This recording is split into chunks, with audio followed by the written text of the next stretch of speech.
কি করব, নিজে নিজে এখন মিস্ত্রিগিরি করছে, যে তো আর করার তো আর কিছু নাই, কিছু তো আর করার নাই, কি করব।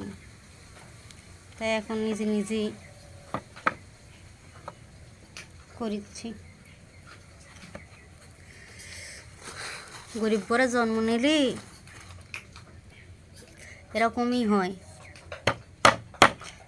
বুঝছেন। গরিব ঘরে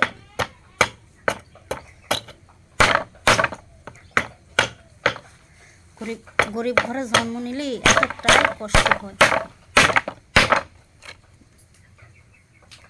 ও আল্লাহ, ও আছে না, দেখিচ্ছে এখন ও আছে না, এখন কি করবে ভাই। ওটি দেখলাম যে হবে, দেখি আরেকটা মাইরে দেখি কি হয়।